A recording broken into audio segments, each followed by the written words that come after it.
Alphabet Man, tearing down the strongholds, exposing the darkness, wrecking the enemy's plans. Endurance till the end. It's time for the Alphabet Man Live. Good morning, good morning, good morning. I've had a blessed, amazing past few days. So I want to start off this morning with saying, hey guys, guess what? Partner with us today. IBA Ministries, AlphabetManLive.com. We would love for you to be a part of this ministry. When I tell you that the Lord is doing something, trust me when I say he is up to something. You know, Coach sings that song, something's happening here. I don't know what it is and it just ain't clear. Well, it's getting a little clearer and clearer every day. And so be a part of all that we're doing and all that we're going to be doing in the very near future. We are actually going to be partnering up with some ministries right here in Ohio to get out there and to be able to do what we've been commissioned to do, evangelize and disciple. So donate today, get invested. Invest in us. Because you know what? It's very important that, because with that investment comes a security for me, really, and for this ministry. Excuse me. And so it's very important that security is there. Excuse me. So that we can move forward peacefully and quickly. We can move forward and make plans and set a schedule without having to worry if we're going to be able to meet the financial burdens when they come. So I'm just asking you right here and right now to partner with us and to do so according to your means and do so prayerfully, and just allow the Holy Spirit of the one true living God to be your guide and your lead in that. So I want to start this morning's show off with the documentary that Tom Dunn is doing, and the website is now live, and you can go to fireandbrimstonefilm.com, and it will take you to the website. You can watch the trailer. How about we just watch the trailer real quick, Jared, and then we'll talk about it a few minutes. When he wanted to transform and all that, it was hard. It was really, really hard for me to deal with. You know, like I love my brother, but like he, you know, it hurt me. It hurt me bad to see him like that.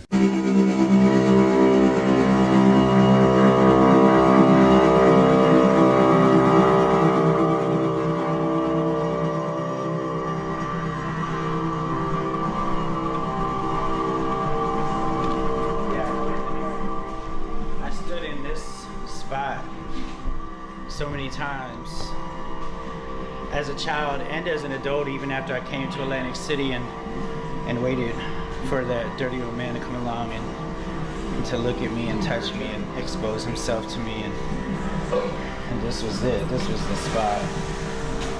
So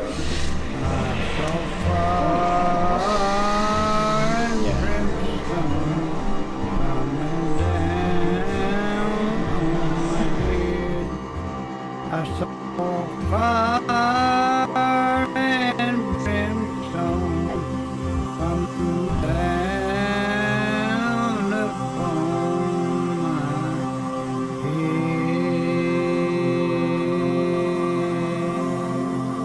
Fire and brimstone. Fire and brimstone. So the movie can be pre-ordered right now. Pre-order the DVD now at fireandbrimstonefilm.com. The first 100 orders will receive 2 DVDs and a copy of Vicki Joy Anderson's newest book, The Emperor's New Gender. So you'll have your copy of the film and a copy to give away to somebody in need of it. And So I think it's exciting that what we're seeing, and it's exciting that what's happening, what the Lord is doing. And so Wednesday night, I'm going to be back at Trinity at Eastern Gate Church in Pickerington, Ohio, for our very first and newest venture that I think is going to go into a lot of places, is X Drag Queen Story Hour. Okay, so we're gonna have X Drag Queen Story Hour at the Trinity at Eastern Gate Church Wednesday night at 6:30 p.m. And I'll be reading for our first X Drag Queen Story Hour. I'll be reading Vicki Joy Anderson's new The Emperor's New Gender. Folks, this is what it's all about. It's all about getting in amongst the congregations, about having somebody be bold enough and be brave enough and courageous enough to open the door and say, come on in here. Come on in. Come on in. Bring it. And so with that, I want to thank Pastor Tim and Beth Burden. I want to thank Bishop Mel and First Lady Donna. And I want to thank the elders and the entire congregation for such a powerful, such a meaningful, and such a blessed weekend. I just want to thank you. I'm looking forward to connecting with many of you in the very near future, in the days to come. You know, I was blessed to meet a young woman. She's a photojournalist, and she came to hear me speak, but she came to the wrong event where I was just talking to parents, but I was able to hook up with her, and she's in Columbus. She travels the world. She's a photojournalist, and she wants to interview me and do some whatever photojournalists do. She wants to do it. She wants because she said, I've never met anybody that was as far into it as you that came out of it. She says, so this could be fascinating. So her name is Sahir. She's Iranian. And I met another fascinating woman last night, Ayana.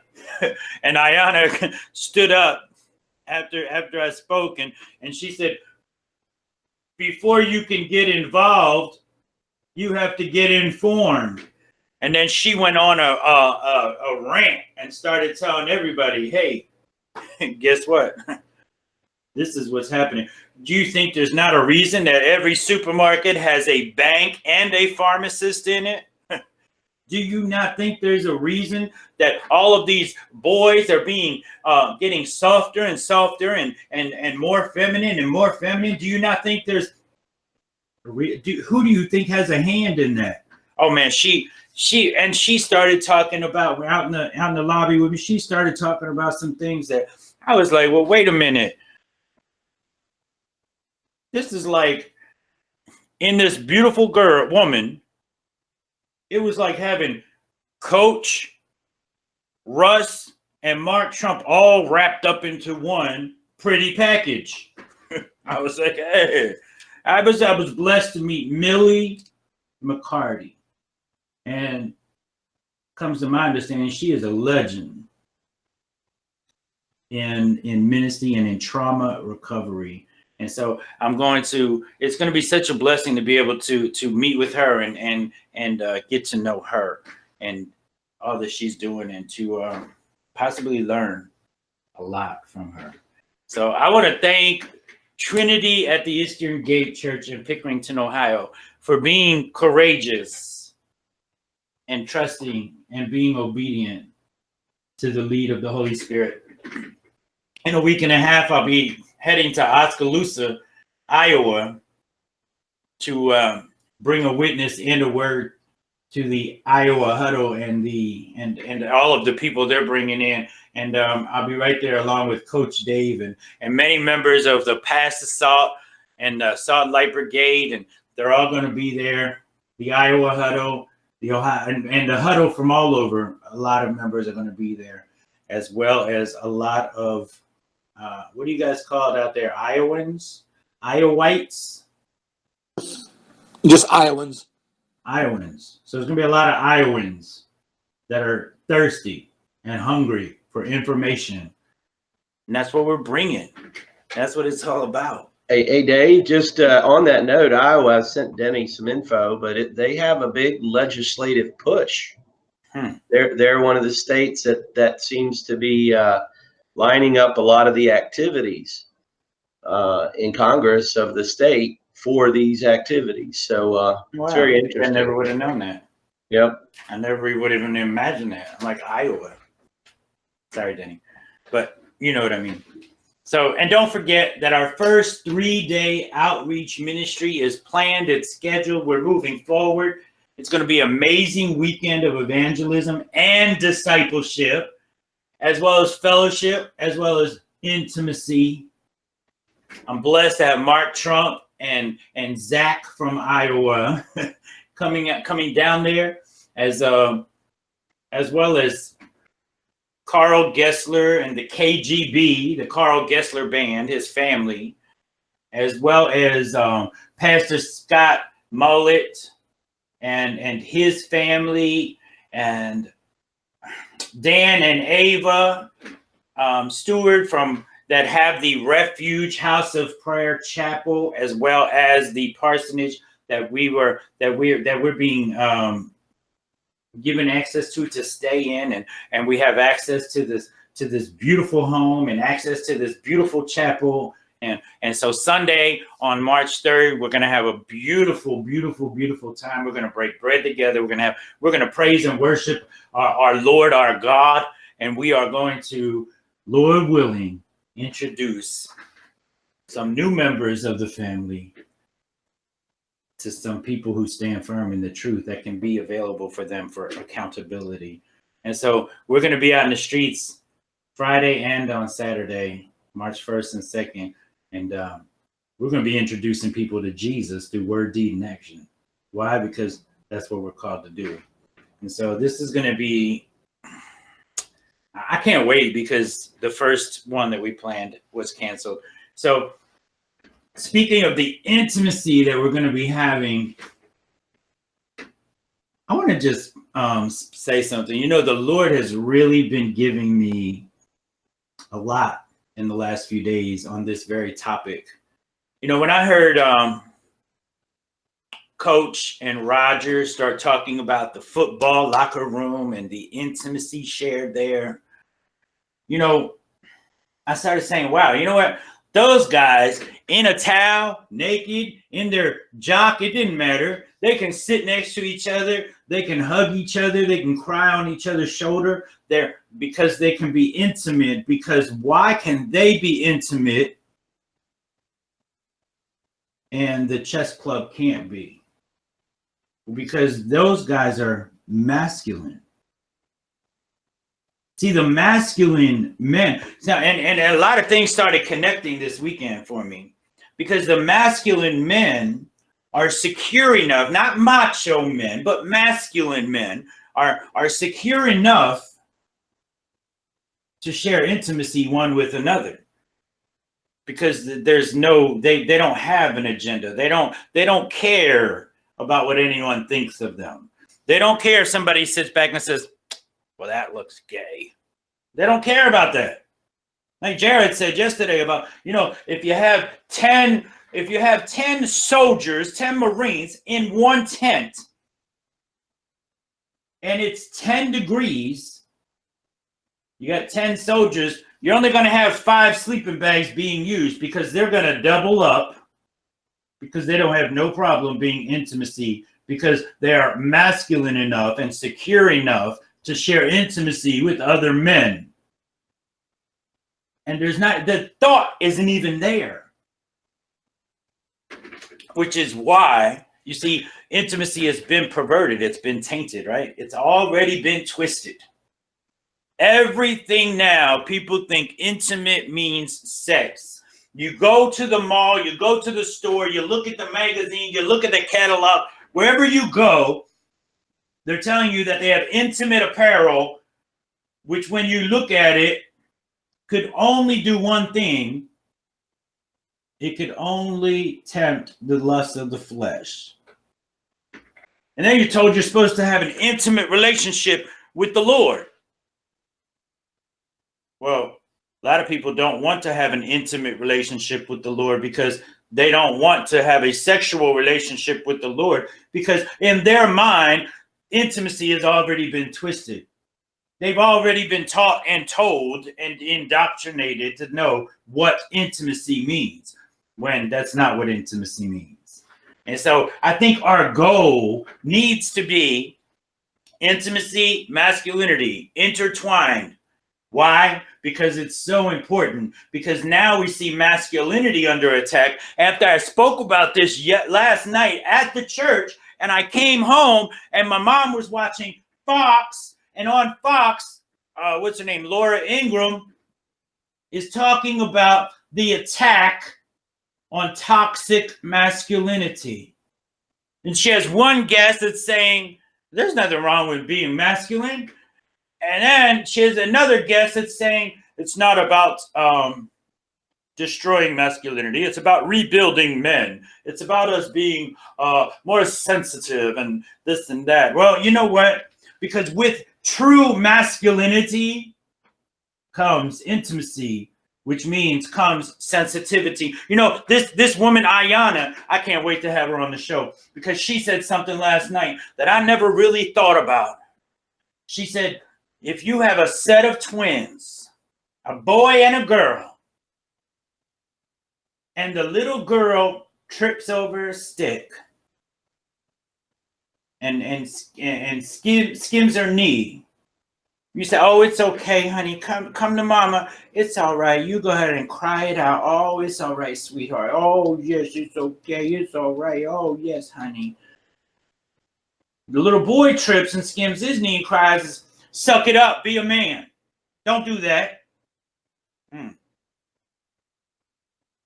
Children are being taught from very early on not to express how their emotions. See, that's part of their nature, right? So their nature is being suppressed, and they're being taught that being intimate or expressing themselves is wrong. Little boys are being taught that being a man is being cold, is just taking it. Take it. Suck it up. Be a man. Couple points, Dave. Go ahead, Mark. In a locker room, well, there's a time and a place for masculinity. Correct? So in the locker room before a game, that's when the football team is punching each other on the shoulder pads and the helmets, and before you go into battle, you're like, we got this. So you're pumping your masculinity up for the fight. Afterwards, you come to the locker room, you got the camaraderie after the game, but then what happens? You put on your skinny jeans and you go out amongst the world. Maybe some of those masculine football players change. All right, so the point is we're right here at battle. Why is the world trying to make us less masculine right as we're going into battle for end times? Well, see, masculinity and intimacy are intertwined. And so intimacy has already been perverted. Masculinity is now under attack because it's our nature. It is in our nature, and it should be in all males' nature, to be masculine or to strive to be masculine, but that does not mean macho. It's not about the hoorah and all of that and football and this and that. It's about the nature of being masculine and being secure enough to share intimacy. So that's masculinity. Masculinity is being secure enough to share intimacy because there is no agenda. There is nothing further. It's not even a thought process for these men and these boys that share intimacy. They don't think about it like that. And that's under attack because right now it's so under attack that they're indoctrinated.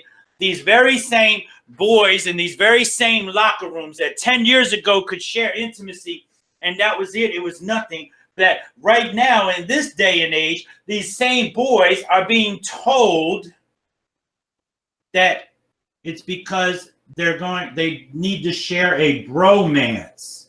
It's because they need to be, and this is in the definitions. This is in the definitions of the words they're being taught. That if they're not calling it an intimate, a familiar bond, they're calling it a romantic. They're saying, well, first, they're saying there's only two feelings that you have. There's only two natures that you have. One is romantic and the other one is sexual. That's the only two attractions or desires you have. That's what they're being taught. So they're being taught that if they have that familiar, that desire for a familiar bond, and they recognize it as not sexual, the enemy's on alert now, because they're not recognizing it as sexual. So what can we do to make them see it another way now? So now they're being taught that if it's not sexual, it's romantic. So if it's not sexual, it's romantic. And then they're being taught that once you have a romantic attraction, then you will have a sexual one. They're not saying then you could have a sexual one. They're saying once you have a romantic connection or a romantic attraction or a romantic desire, then you will have a sexual relationship. So this is why people are running around calling themselves bisexual, because they are desiring intimacy naturally, because that's in them. That's a natural desire. It's the act that they participate in that is unnatural. So they have a natural desire for intimacy, and they need intimacy so bad that they don't care if they get it from men or women. But they've already been indoctrinated. They've already been taught that natural desire isn't for a familiar bond. It's for a romantic and or a sexual relationship. So I must be bisexual then, because I have a desire to share this bond with men and women. So I've got to be bisexual. That's it. That's the answer. So then they start identifying as bisexual, which doesn't exist. It's a made up word. It's fake. It's make believe. It's pretend. It doesn't exist. It doesn't matter. It's irrelevant, because there's no such thing as bisexual. There's only that natural desire that they have. And they need to understand that this natural desire is just that, natural. That God has put that desire in them to share that familiar, common bond with one another. And because that is in them, they're recognizing it, some of them, as it is not sexual. That it doesn't mean that if they recognize it as not sexual, that it is not romantic. That this desire they have is not a romantic desire. It's not a sexual desire. That it's been tainted and twisted, and the enemy has made it a romantic and or sexual desire, but it is not. And the only way to make them understand is to tell them and say, listen, sit, you have to know. See, all we've been doing, all the church has been doing for all these years is telling them, well, that feeling is unnatural. That is unnatural. Stop it. Don't even think like that. It's unnatural. That's a lie from the pit of hell, and I'm guilty of doing it. I've removed some of my YouTube videos from 2-3 years ago because I said, when if you feel like that, it's unnatural. And that was a lie from the pit of hell that the enemy was able to infiltrate and work me to think that it was unnatural. When I know, this is what really ticks me off at myself, because I know how I felt. But I never put it together. I never connected the dots, because I never knew the absolute truth. And now that the Lord is opening my eyes and showing me. He's revealing things to me. He's saying, put these together, connect them dots. Why do you think that every time you would see the word intimate apparel or intimacy, you would be disgusted by it? Since you've been saved, of course. Why do you think that? Because all along, I was supposed to be picking up on it. Well, now I'm picking it up. and I'm going to be pouring it out. And I'm going to pour it out as much as possible. Why? Because I'm not going to speak about it one day and move on to something else the next day. Because this is what we need to be talking about every day until we start stepping up, standing up, and speaking out and doing what we're called to do. And that's go to these children and say, listen to me. Listen good. What you feel is natural. How your mind, your thoughts and feelings are deciphering it is unnatural. What you're doing to act on it is unnatural. Amen. But we have to tell them that this desire that they have is natural. Because until they understand that, let me tell you something. I met a young man from Cuyahoga Falls, Ohio, that he wanted to come down. It was about 2.5 hour drive that he got a friend of his to bring him down. And this young man and I sat probably over an hour and we talked. And guess what? This young man had no father, was molested by his stepfather, had a terrible relationship with his stepfather, obviously. Lived as a homosexual all of his life. Prostitution, drugs, alcohol, HIV positive, full-blown AIDS, ended up on his deathbed. The Lord raised him up from his deathbed. He's still HIV positive. He still has a high viral load, but he's on his way to being healed. He had anxiety, bipolar, depression. I don't think I've ever met somebody that had such a similar testimony to mine that I felt almost immediately connected to. And so this young man and I, we sat and talked. And as we're talking, I felt the peace within me give me the ability to tell that man, hey, guess what? That anxiety, it's on its way out the door, and the Lord is going to heal you. But what he wants you to do is stop focusing on your HIV and start focusing on him. Stop focusing on your HIV and start focusing on intimacy. Because you're battling in your mind that these temptations have to go because you've been delivered from homosexuality and all the other spirits that come along, all the rest of the legion that comes along with homosexuality when it comes. So you've been delivered from it. But because those temptations or desires are still there, you feel like maybe that spirit's still there. Well, guess what? The spirit's gone. You've been delivered. Now it's the lust of your flesh. And it's habitual in your mind. So now you need to understand that these feelings that you have, these desires are natural. And these desires being natural desires and God-given, now you need to understand where they're twisted and tainted and how you can differentiate the two.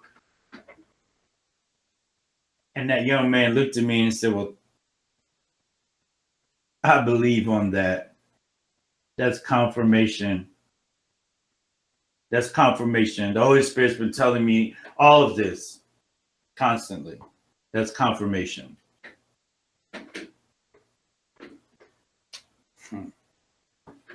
And so I'm going to be making some trips to Cuyahoga Falls because this young man, because James needs to know intimacy. James needs to know that he can have a intimate, personal relationship with another man and it not be sexual. The Lord has a lot of good things and a lot of powerful things in store for James with his customized tool, with his testimony. He's going to be catching them, and Jesus will clean them, because we're all called to be fishers of men. Hey, folks, look, I am out of time. I want you to partner with us today. I want you to fund and to fund the gas and the trip to Cuyahoga Falls. And I want you to be able to help us to get to Oskaloosa, Iowa, and to Asheville, North Carolina, and wherever else the Lord is leading us and guiding us, and whatever other doors he opens up. Actually, I have this piece in me to tell you right now that he's getting ready to take the doors off the hinges and let the floodgates open. Because we're getting ready to go into schools. We're getting ready to go into church buildings. We're getting ready to stand before congregations that are clueless. And we're going to see, before you can get involved, you have to get informed. And we're going to go out and we're going to inform them. Y'all have a blessed day. I'll see you in the morning, Lord willing. Peace.